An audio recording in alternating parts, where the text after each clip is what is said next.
A tendência educacional que eu tenho, ela não se manifesta desde cedo. Em um certo começo, eu tinha uma curiosidade muito grande pelo ambiente, pela natureza, pela ciência em termos gerais.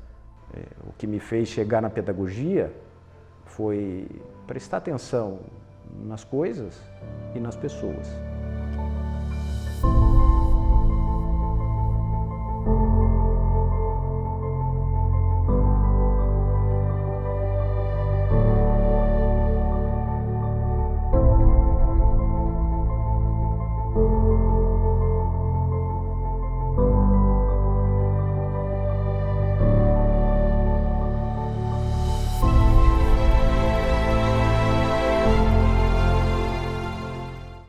A tendência educacional que eu tenho, ela não se manifesta desde cedo.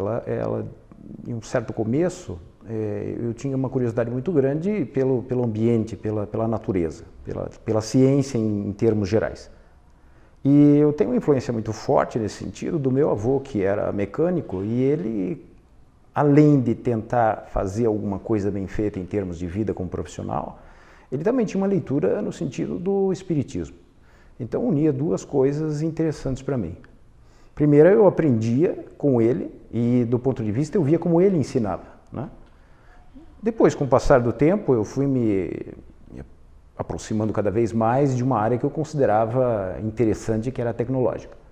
A área tecnológica, para mim, chamou a minha formação e eu fui crescendo desde técnico em eletrônica até engenharia, né? Depois de um certo tempo trabalhando digamos assim, indústria, empresa de engenharia e de coisas correlatas à engenharia, eu percebi que eu tinha um viés científico muito forte. E aquele metodismo de regularidade do trabalho comum não me deixava satisfeito. Então eu retornei para a academia, voltei a estudar e fui buscar fazer uma pós-graduação, uma especialização em alguma coisa. A primeira coisa que eu fiz foi ligada a uma área particular que eu já tinha um contato, né? Alguma coisa de comunicação, internet, essas coisas assim. Mas depois disso eu fui começando a observar que eu tinha uma perspectiva a lidar com uma situação um pouco mais intensa de conhecimento e aprendizagem. Aí eu fui para o mestrado e no doutorado eu consegui perceber realmente que o processo de aprendizagem é alguma coisa que faz uma significação diferente na pessoa. Para mim, pelo menos, fez. Então, a partir daí, eu fiz uma formação que buscava entender o que é aprender, né? Só que a área que eu fui buscar para fazer isso é uma área de, por exemplo, engenharia biomédica. Tem tudo a ver com o ser humano, mas tem a ver com a tecnologia aplicada, né? Então, em suma, o que me fez chegar na pedagogia foi prestar atenção nas coisas e nas pessoas. Eu acho que isso é que foi essencial. O que seria um significado, digamos assim, pessoal de educação? O que eu sentiria como um processo educacional? Eu não creio que a educação seja alguma coisa que ela seja unidirecional. É um processo de interação ativa. O que eu quero dizer com isso? É um processo em que toda vez que eu estou fazendo a tendência a ensinar alguém, eu estou fazendo simultaneamente o aprendizado. A gente espera que a contrapartida, ou seja, aquele que se considera aluno, também não seja só aprendiz, ele também seja tutor do seu próprio conhecimento. Então a ideia é fazer com que a gente realize uma semeadura e que essa semeadura traga bons frutos. No entanto, a gente tem que saber conhecer que terreno é fértil e que tipo de fertilidade alcança esse aluno que está tendo contato com o conhecimento. Então, do ponto de vista educacional, educar significa que o professor ele tem que ser super acordado, porque ele tem que pegar nuances, observações, particularidades da contrapartida com aquele que ele está ensinando, para poder entender que forma ele consegue fazer com que o aprendiz não seja passivo e seja ativo. Então, o veículo principal da educação é algo que se faz em conjunto e não isoladamente. E como trabalhar com a subjetividade do ser na educação, na tua visão? Como desenvolver os valores, as virtudes, os sentimentos?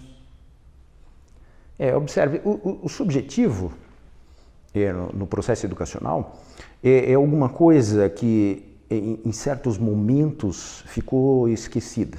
Então, o panorama, um padrão pedagógico mais antiquado, ele quer fazer com que a pessoa se enquadre em uma moldura de educação que é uma situação estapafúrdia, ou seja, deixa a pessoa dentro de um padrão que, em vez de fazer com que ela cresça, ela fica bitolada.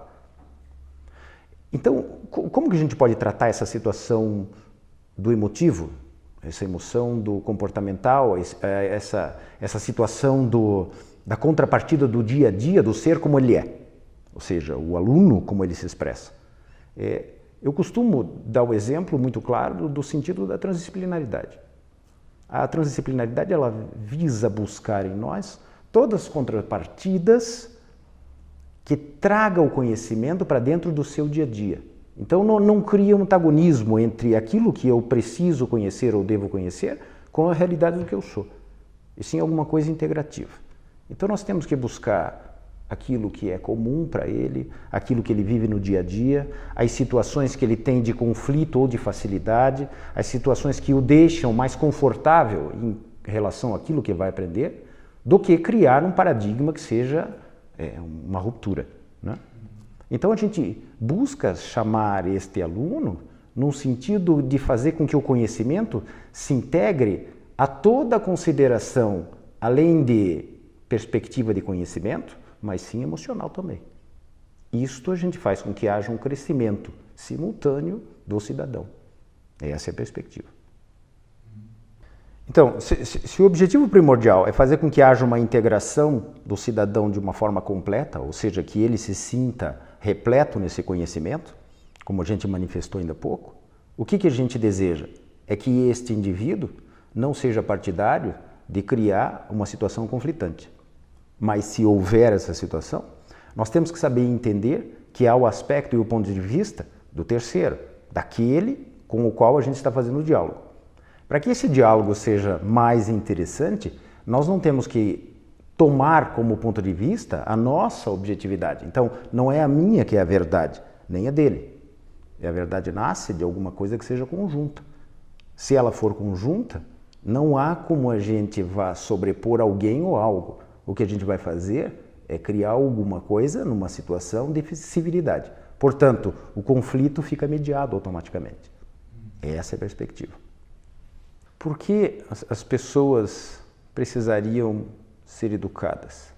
Por que nós gostaríamos de fazer um processo educacional?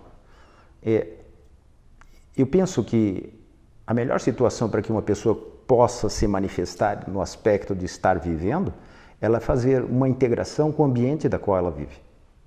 Esse ambiente ela vai ter uma expressão de coisas e de outras pessoas. Então, na situação com outras pessoas, a naturalidade que nos é colocada pela pedagogia atual é que alguém se impõe a alguém. Tá? Na situação de coisas, nós normalmente achamos que estamos no topo de uma determinada cadeia. Nós somos os senhores das coisas. Se nós começarmos a pensar que é exatamente o inverso que acontece, que nós fazemos parte de uma plenitude chamada ecocentrismo, então o ambiente se compõe de uma forma natural com tudo equilibrado. Ninguém está sobre ninguém e ninguém está abaixo de ninguém, coisas ou pessoas. Ou seja, normalmente nós não vamos fazer uma geração que seja conflitante com o ambiente ou com aquele que faz a compatibilidade nossa com o ambiente, outras pessoas e outros sujeitos. Então, educar é fazer com que a gente consiga se integrar no sentido de manifestar a nossa própria identidade sem criar nenhum tipo de ruptura com o meio ou com pessoas. Educar é a gente conseguir fazer com que todos percebam que eu sou um indivíduo, eu sou uma identidade, mas eu tenho o que compartilhar, eu tenho o que oferecer. Do mesmo ponto de vista, outro também tem uma identidade e tem o que oferecer. Em conjunto, nós podemos descobrir o que é a natureza. Então essa é a perspectiva fundante da educação, descoberta. Uma descoberta que não seja conflitante, que seja integrativa. Nós passamos um bom período, eu digo nós porque eu faço parte de um grupo que estuda transdisciplinaridade, nós passamos um bom período em termos de entender a teoria da transdisciplinaridade. E mesmo fazendo o entendimento da teoria da transdisciplinaridade, a gente começa a observar coisas que, digamos assim, são meio contraditórias dentro da própria transdisciplinaridade. Um aspecto que nós nos debatemos muito é com aquela questão de níveis de realidade. Nós não gostamos disso. Nós achamos que os níveis de realidade trazem o determinismo para dentro da transdisciplinaridade. Não é essa a nossa questão. A nossa questão é buscar uma realidade que seja ampla, que ela não tenha rupturas. A gente pode não entendê-la completamente, mas ela não tem rupturas. Tá? Então, esse é um paradigma que causa um certo conflito, mas a gente tem que saber administrar. No entanto, no sentido da prática, a dificuldade é a gente ter consciência plena que está praticando alguma coisa que evidentemente é transdisciplinar. Então nós fazemos muitas experiências e nessas experiências o que acontece? Nós tentamos fazer uma evidência ou trazer um fato ou trazer alguma coisa que seja, que nos mostre claramente que houve uma realimentação transdisciplinar desses nossos alunos, dessas nossas contrapartidas educacionais, esses que estão conosco tentando fazer o aprendizado, né? A prática transdisciplinar eu acho difícil, porque tem que depender muito da nossa criatividade. Então a gente tem que estar aberto, crítico e ao mesmo tempo imaginativo para poder conseguir realizar alguma coisa. E ainda tenho dúvida se a gente consegue. Imaginamos o seguinte, as práticas que eu considero mais produtivas, digamos, do ponto de vista de tentativa pedagógica própria, minha particular, assim, é uma perspectiva de tentar fazer com que nós todos que estamos envolvidos no processo pedagógico, eu digo todos que estão envolvidos porque eu não gosto de colocar o paradigma de professor e aluno, eu gosto de colocar o paradigma de comunidade que faz entendimento. Aquele que tiver um pouquinho mais de conhecimento numa área é o que naturalmente vai manifestar o conhecimento. Os outros fazem uma absorção, fazem um diálogo e tentam chegar numa aproximação melhor. Mas ninguém é eminentemente um professor porque recebeu o título. Então as práticas que fazem a gente pensar um pouquinho é levar a esses nossos educandos a entender realmente o que é que nós estamos lidando, com que assunto estamos lidando. Então eu gosto que nós discutamos junto com os educandos o que significam as coisas. Então não é simplesmente, estamos falando, por exemplo, de filosofia. Filosofia é alguém que é amigo do saber. Não, mas por que a gente precisa disso? Qual a razão da gente fazer uma interação num processo filosófico? Por que eu tenho que analisar um aspecto de vida, por exemplo, numa vertente filosófica? Ou eu tenho que fazer uma análise psicológica ou uma análise crítica sobre alguma coisa que eu escolhi? Então, eu busco fazer práticas que integrem o educando ao próprio conhecimento. Independente da minha interatividade, da minha inserção, minha imposição, alguma coisa nesse sentido. Porque é fato e evidente que se tem uma pessoa em pé dentro da sala, impositivamente ele está ali. O educando percebe isso. E a minha ideia é fazer com que ele não perceba o professor, ele consiga discorrer junto com aquele conteúdo que nós estamos tentando manifestar e clarificar nele, o próprio conhecimento. Ele tece o conhecimento dele. Então, para isso, ele precisa entender o que ele está fazendo ali e por que ele está ali. Então, não existe uma prática assim que seja com começo, meio e fim, que seja teórica, mas, digamos assim, um costume de tentar ambientar o indivíduo aquele conceito ou aquele conhecimento que a gente está discutindo no momento. Ou seja, deixar o educando dentro de si mesmo, mas em contato com o conhecimento. Então, vamos tentar exemplificar como se fosse que tipo de ação dentro de uma sala de aula a gente pode manifestar para que os alunos fiquem mais próximos do educador, mesmo numa situação estrutural espacial de quadro, giz, mesa e professor, assim, né? Carteiras arrumadas e coisas assim. A primeira perspectiva que eu tomo como base é fazer com que o aluno não se sinta dentro de uma sala de aula, e sim como fazendo parte de uma discussão, como se fosse um congresso, uma palestra. Vamos retificar, não uma palestra, um diálogo, né? Então, a gente busca estimular o questionamento.